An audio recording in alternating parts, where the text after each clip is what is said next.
Selamat pagi dan selamat sehat Bapak Ibu sekalian. Pada pagi yang indah ini kita akan bersama-sama di dalam sekar semakin dekat dengan Kristus. Sebelum itu mari kita bersatu di dalam doa. Allah Bapa di dalam sorga, kami sangat bersyukur dan berterima kasih Tuhan. Pada pagi yang indah ini kami boleh bangun dalam tubuh yang sehat. Kami percaya itu semua karena Tuhan, bukan karena kuat dan hebat kami. Bapa di surga, kami menyerahkan hidup kami dalam tangan Tuhan, terlebih dalam mengawali hari ini. Pimpinlah kami dan sertailah kami. Dan biarlah firman-Mu yang akan menerangi setiap kami, sehingga kami dapat melakukan apa yang menjadi kehendak Tuhan bagi setiap kami. Terima kasih Bapa di surga, hanya di dalam nama Tuhan Yesus kami berdoa. Amin. Bapak Ibu sekalian, ayat perenungan kita pada pagi yang indah ini terambil di dalam Injil Matius. Injil Matius pasal yang 10 ayat yang ke-22. Demikian firman Tuhan. Dan kamu akan dibenci semua orang oleh karena namaku. Tetapi orang yang bertahan sampai pada kesudahannya akan selamat. Bapak Ibu, ini adalah ayat yang sangat mengesankan, sangat memberikan inspirasi, bahkan menegur setiap kita yang mendengarkan sekar pada pagi yang indah ini. Hal ini Yesus mau menyatakan kepada pendengar ataupun kepada muridnya, Bapak Ibu, bahwa ketika engkau mengambil satu keputusan mau mengikut aku, bahwa tidak terpungkiri bahwa engkau akan dibenci.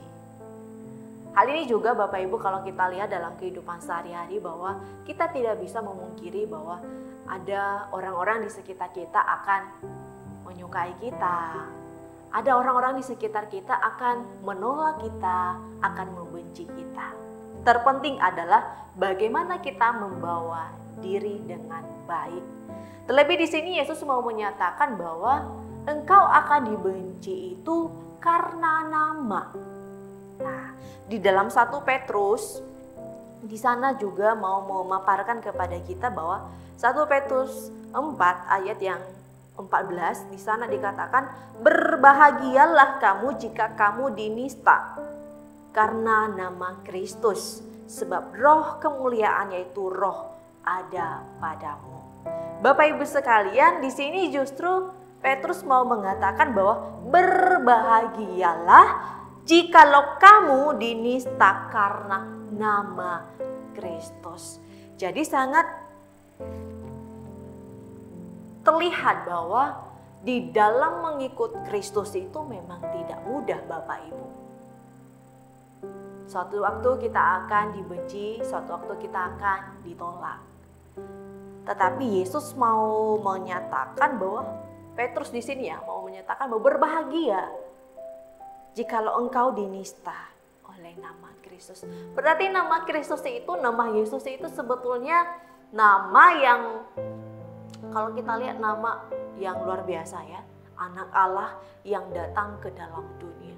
Kenapa dengan namanya kita harus dianiaya, kita akan dibenci, kita akan dinista?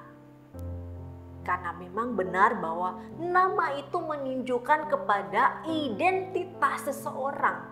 Nama itu menunjukkan siapa orang tersebut, seberapa besar pengaruhnya, seberapa besar otoritas yang dimiliki atas nama itu.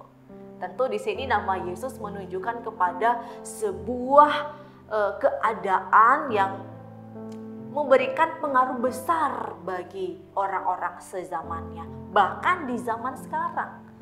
Karena dalam perjalanan Yesus membawa Injil pada zamannya, ada banyak orang-orang yang bertentangan dengan apa yang dilakukan oleh Yesus.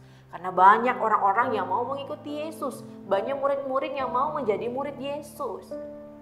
Dan banyak hal yang dilakukan oleh Yesus sehingga orang-orang Farisi tidak suka dengan keberadaan Yesus. Tentu hal inilah yang membawa kita juga untuk melihat bahwa di dalam hal mengikut Yesus, tentu hal ini tidak bisa kita pungkiri. Karena apa?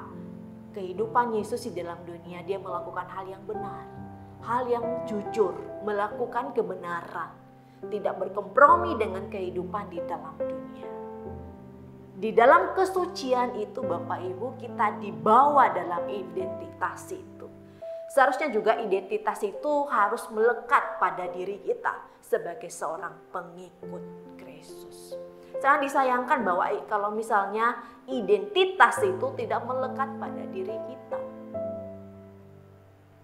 Nah, Bapak Ibu, ini menjadi salah satu refleksi bagi kita, bagaimana nama itu bisa melekat bagi kita. Sebagaimana nama itu sangat berharga, ya Bapak Ibu sekalian. Namun di sini ada satu janji Bapak Ibu, meskipun dalam keberadaan kita sebagai pengikut Tuhan, ada satu janji yang Yesus mau katakan di sini, bahwa tetapi orang yang bertahan sampai pada kesudahannya akan selamat. Bertahan dalam keadaan yang sangat darurat itu Bapak Ibu memang tidak mudah. Bertahan dalam situasi yang sangat mencengkram itu tidak mudah. Kita butuh iman. Karena itu kita perlu relasi dengan Tuhan setiap hari, melalui saat teduh, melalui pembacaan firman Tuhan, melalui doa. Sebagaimana doa itu sangat berkuasa dalam kehidupan kita Bapak Ibu. Karena itu Bapak Ibu, bahwa siapa yang bertahan ini mereka akan selamat. Bagaimana bertahan itu Bapak Ibu? Kita perlu yang namanya kesetiaan, ketekunan, ketaatan, dan kerendahan hati. Sebagaimana itulah yang telah diberikan teladan Yesus Kristus di tengah-tengah dunia.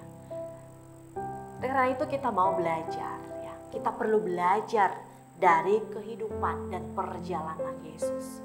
Karena dalam hal mengikut sebagai seorang murid itu tidak mudah. Tetapi Bapak Ibu, di dalam penderitaan juga Tuhan tidak diam. Tuhan tetap menyertai, Tuhan akan menyokong kita, Tuhan akan menaungi kehidupan kita.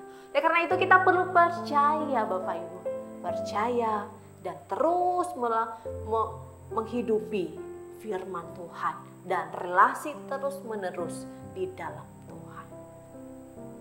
Dibenci oleh dunia adalah hal yang wajar terjadi. Dibenci oleh nama Kristus, nama Yesus, ada hal yang wajar Bapak Ibu. Karena itulah yang disebut perjalanan menuju salib. Mari Bapak Ibu, hari ini mari kita mengambil satu komitmen bahwa sebagai seorang pengikut Kristus, oleh nama Kristus itulah kita akan dibenci. Dan identitas yang diberikan oleh Yesus kepada kita, yaitu pengikut-pengikut Kristus. Kiranya hal itu menjadi hal yang dapat kita pancarkan di tengah-tengah dunia. Dan oleh karena itu kiranya hal ini menjadi suatu refleksi bagi setiap kita, bukan hanya bagi saya, tetapi bagi kita semua yang mendengarkan Sekar di pagi yang indah ini. Nama Kristus akan menjadi nama yang berharga bagi kita. Nama Kristus yaitu Yesus yang telah mati di atas kayu salib, yang telah menyelamatkan kita satu kali untuk selamanya. Mari kita bersatu di dalam doa. Allah Bapa di dalam sorga, terima kasih Tuhan untuk segala pengorbanan Tuhan bagi kami. Kami percaya bahwa kami tidak mampu membayar untuk segala kebaikan-Mu dalam kehidupan kami. Karena itu kami butuh pimpinan dan penyertaan Tuhan bagi kami. Terima kasih Bapa di surga, oleh karena nama-Mu kami juga telah diberikan satu keistimewaan sebagai pengikut-pengikut Kristus. Oleh karena itu kami butuh pimpinan dan penyertaan Tuhan. Terima kasih Bapa di surga, terpuji dan mulialah nama-Mu. Amin.